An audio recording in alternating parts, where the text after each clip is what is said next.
My Weirder-est School. Book number 1.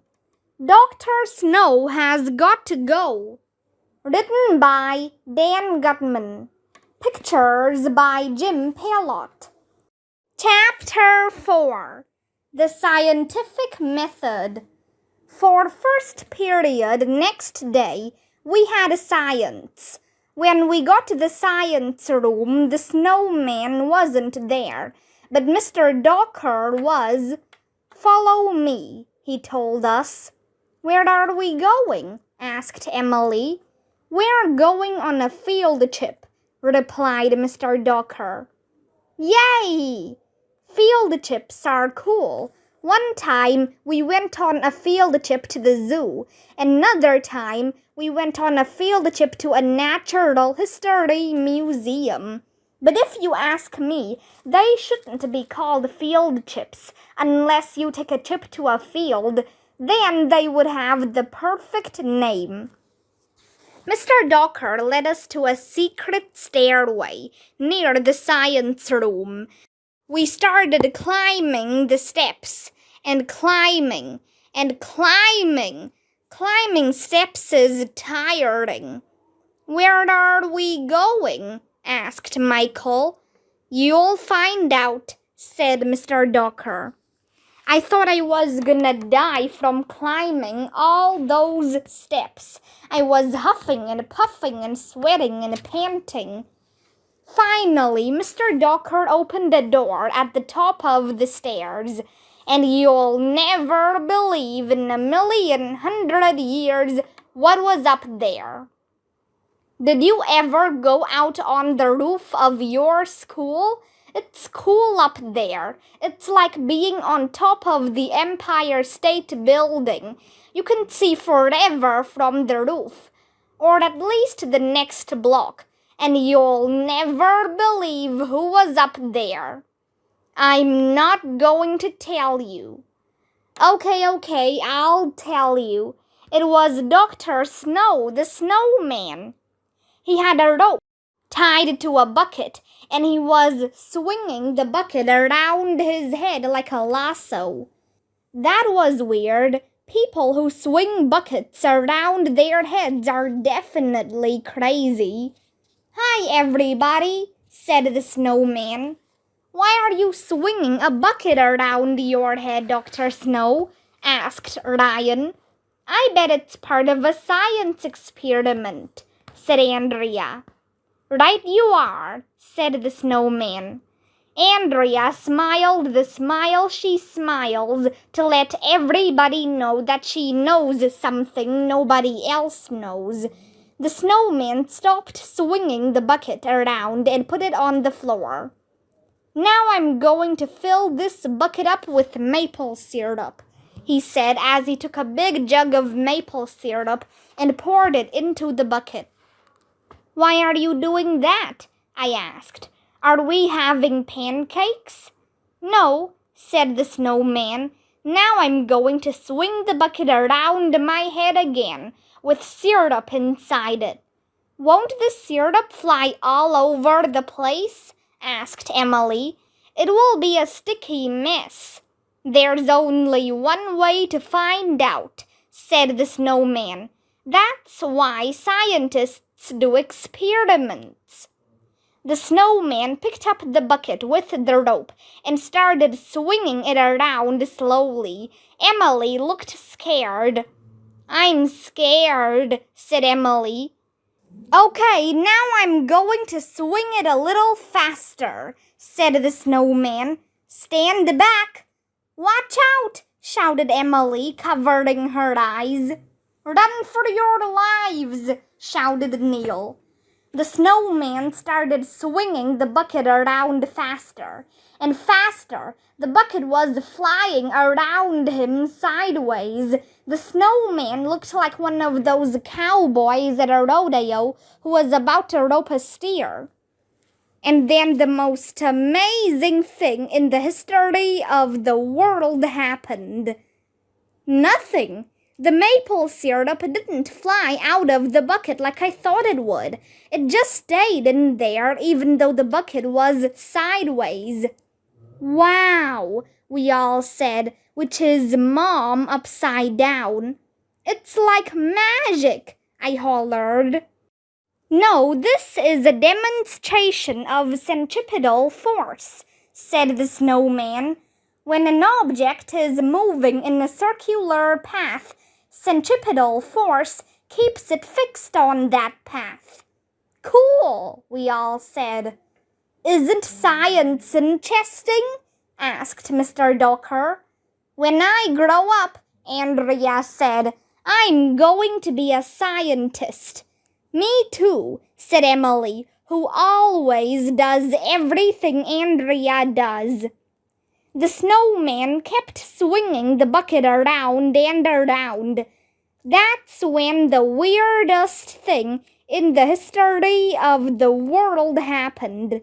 I guess the rope that was attached to the bucket came loose, because the next thing anybody knew, the bucket of maple syrup went flying off the roof. Ah! Shouted the snowman as he fell down. He still had the rope in his hand, but the bucket was gone. We all ran to the edge of the roof to look below. The bucket was on the grass in front of the school, and the sidewalk was covered with maple syrup. And that was a demonstration of centrifugal force, said the snowman. No worries, I'll clean that mess up later. I'm glad nobody was walking around down there, said Mr. Dr. Somebody could have gotten hurt. That was weird, but if you think that was weird, you'll never believe the weird thing that happened next. I'm not going to tell you. Okay, I'll tell you, but you have to read the next chapter, so na-na-na-boo-boo on you. Chapter 5, The Great Egg Drop Challenge. There was a table on the other side of the roof with a bunch of junk on it. Pieces of cloth, bubble wrap, feathers, string, straws, tape, cotton balls, rubber bands, toilet paper tubes, plastic bags, popsicle sticks, cardboard boxes, some styrofoam, and a big box of honey sugar bongos. Oh, and there were also 2 cartons of eggs. That was weird. Why is all this stuff up here? Asked Ryan. We're going to do a science project, said the snowman. I call it the Great Egg Drop Challenge. We're going to eat egg drop soup? Ryan asked. Yum! No, said the snowman. We're going to drop eggs off the roof. He was rubbing his hands together again, a sure sign that he's crazy. Why is dropping eggs off the roof a science project? Asked Andrea.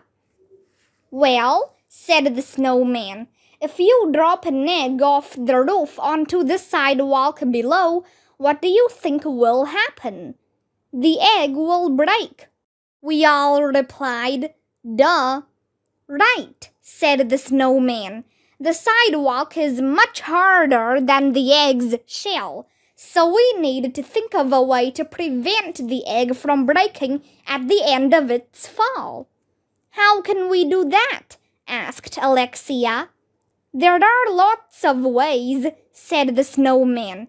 Each of you is going to design a package using the things on this table to protect your egg from a fall. We'll record the results. Then we'll discuss which packages worked, which ones didn't, and why. That way you'll learn about gravity, velocity, inertia, and acceleration. I didn't know what any of that stuff meant, but it didn't matter because throwing anything off a roof is cool. We all got to work figuring out ways to protect our eggs. Emily wrapped a bunch of rubber bands around her egg. When my egg hits the sidewalk, it will bounce, she said, but it won't break. Ryan put his egg in a little cardboard box and filled the box with feathers. The feathers will cushion my egg, he said, so it won't break when it hits the sidewalk.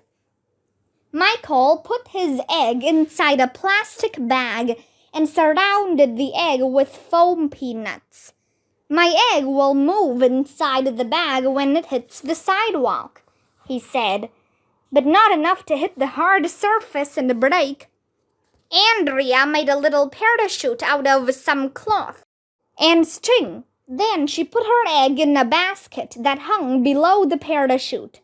If I can make my egg fall more slowly, she said, it won't crack when it hits the ground. Neil wrapped his egg in bubble wrap and cotton balls. Alexia put her egg inside a piece of styrofoam and taped it shut. I put my egg inside the box of honey sugar bongos.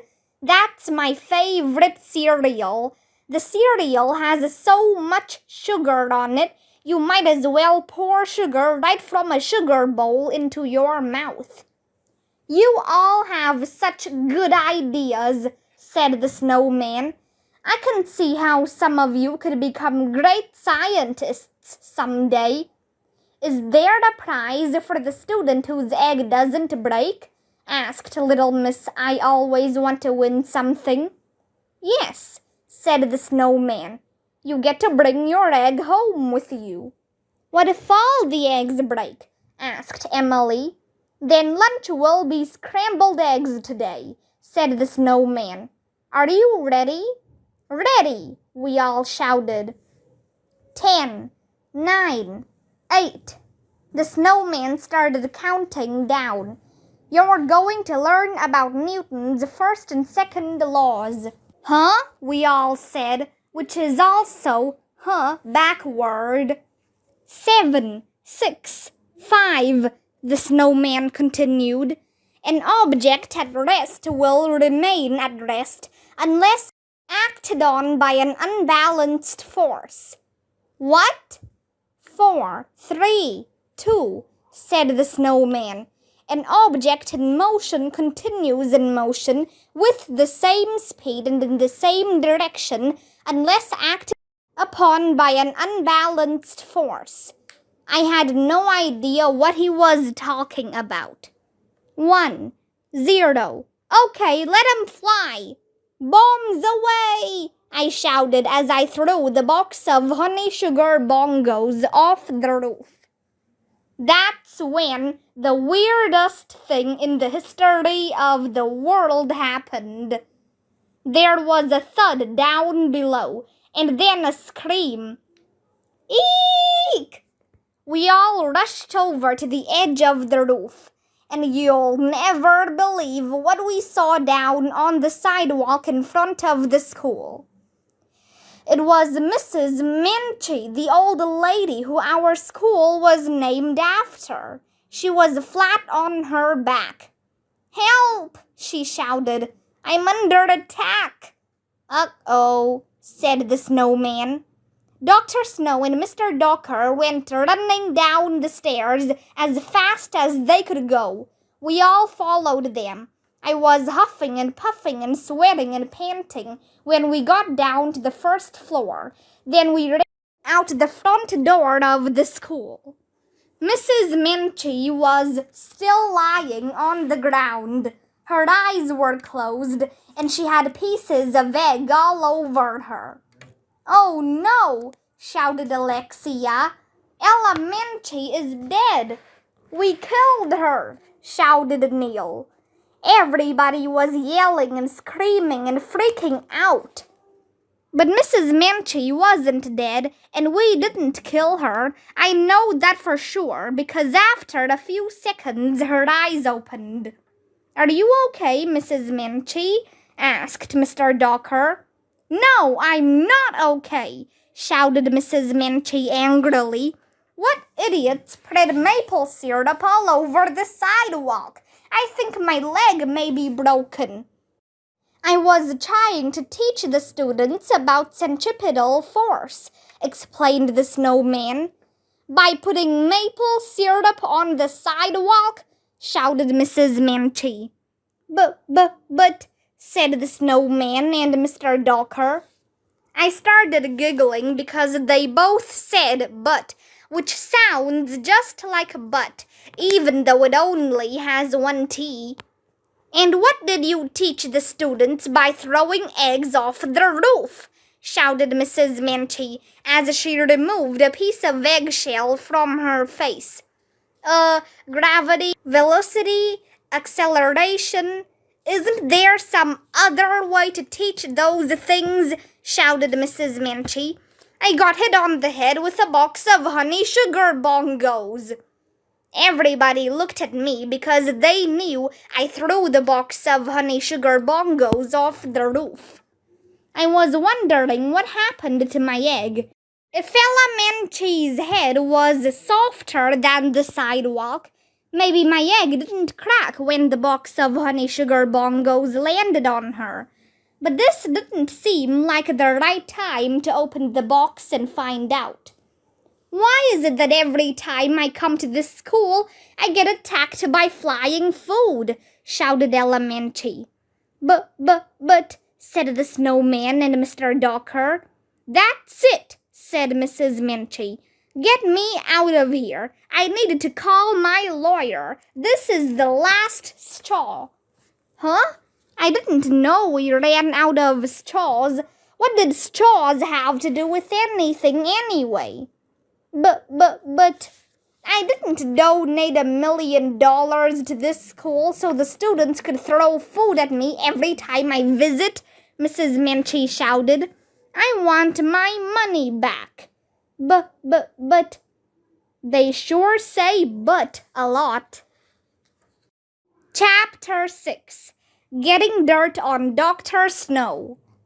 Mrs. Manchee was really mad when all those eggs landed on her. We tried to pick the shells out of her clothes, but she was a gooey mess. I guess the yolk was on her.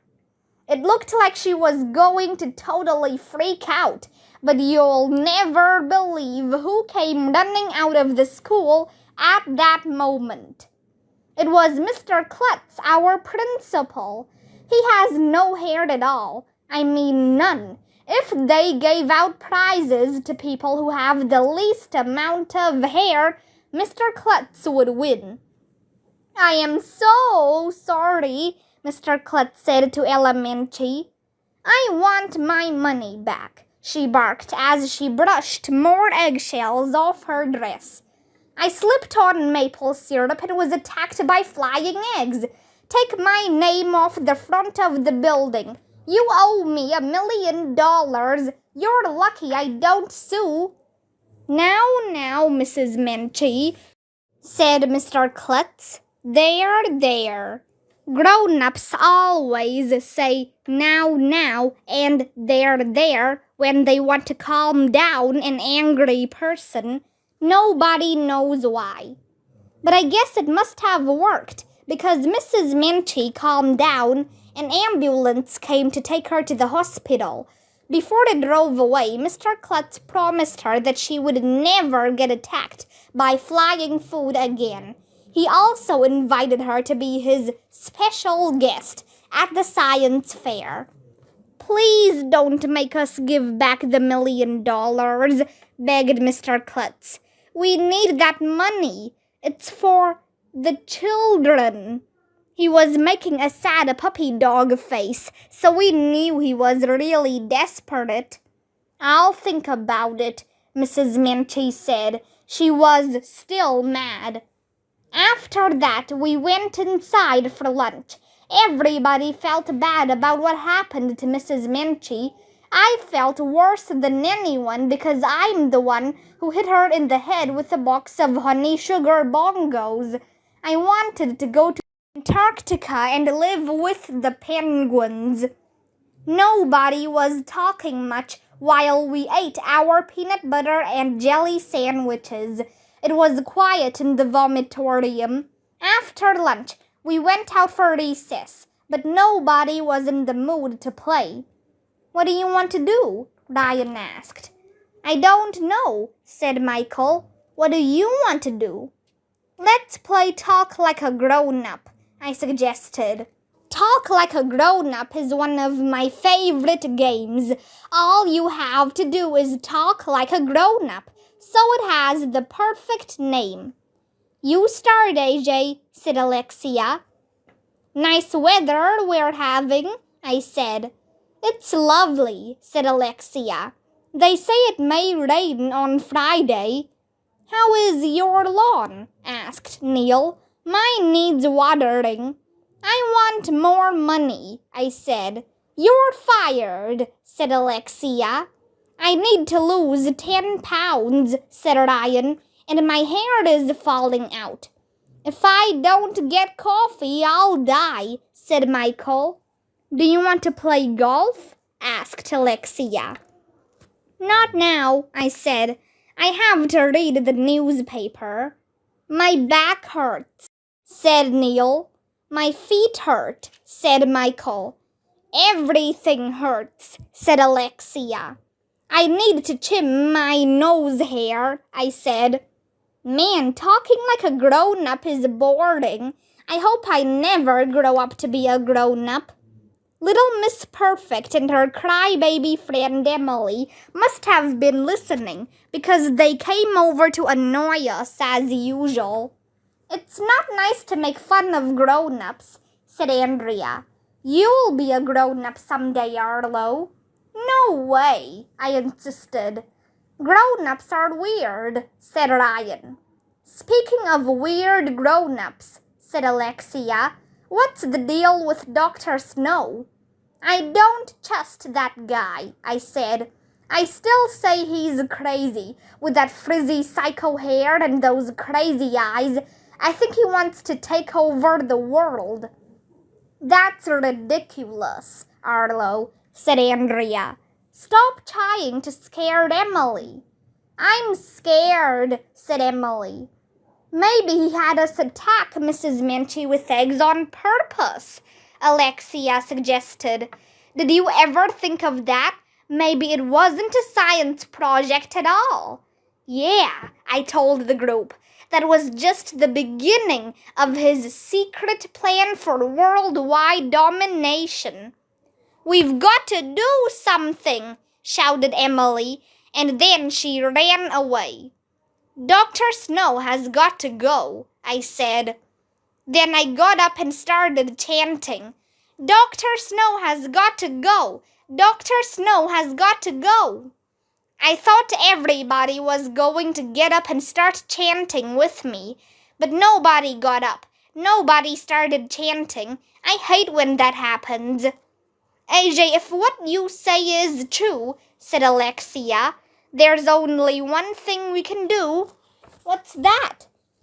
We've got to get some dirt on Dr. Snow, Alexia told me. Why would we want to get dirt on him? I asked. Then he'd just be covered with dirt. Andrea rolled her eyes. Alexia means we should find out some bad things that Dr. Snow did, said Andrea. Then we can blackmail him. What's blackmail? Asked Michael. That's what grown-ups do to people when they find out bad things about them, said Andrea. We should sneak around and stalk the snowman, said Neil. Maybe we can catch him red-handed doing bad things. Neil should get the Nobel Prize. That's a prize they give out to people who don't have bells. Sneaking around is cool. We snuck around the playground fence until we reached the back door of the school. Then we snuck inside like we were secret agents, hugging the walls and looking in both directions to make sure nobody was following us. We should be wearing night vision goggles, I whispered. Why? Asked Neil. It's daytime. Who cares? I replied. Night vision goggles are cool. We snuck up and down the hallways looking for the snowman, but we couldn't find him. He's probably hiding in a secret lab where he does his evil experiments, I whispered. We passed by the teacher's lounge. That's a room where no kids are allowed, but the teachers can get pedicures and play ping pong all day. I peeked through the little window in the door. That's when I saw him, the snowman. He was sitting all by himself. Psst, he's in here, I whispered. Okay, what's the plan? Whispered Alexia. This is the plan, I said. Then I yanked open the door and burst into the teacher's lounge. Freeze, dirtbag, I shouted. That's what policemen always shout on TV when they sneak up on bad guys. Nobody knows why. The snowman was completely surprised. He dropped his sandwich onto the floor. Aha! I shouted. We caught you red-handed, snowman. I beg your pardon, the snowman asked. I have one question for you, I told him. Do you have any bells? I have a doorbell at my house, said the snowman. Why do you ask? Just as I suspected, I said. You can't be a real scientist. They give the Nobel Prize to scientists who don't have bells. But you have a bell, so that proves that you're not a real scientist. You're a fake, a phony. Are you kids allowed to be in the teacher's lounge? Asked Dr. Snow. Shouldn't you be at recess? Stop trying to change the subject, Snowman, I barked. What are you doing in here? I was trying to eat my lunch, he replied, picking his sandwich up off the floor. Yeah, sure, I told him. That's what they all say. We know what you're up to, Snowman. You planned that attack on Mrs. Menchie so you could shut down the school. It's all part of your evil plot to take over the world. What? He said. But. We all started giggling because he said but with one T. Dr. Snow was just eating his lunch, Arlo, said Andrea. Now you're being ridiculous. Maybe so, but I still didn't trust him. Neither did Alexia. I've got my eye on you, Snowman, she said. That was weird. Why would you want to put your eye on somebody? That's kind of gross.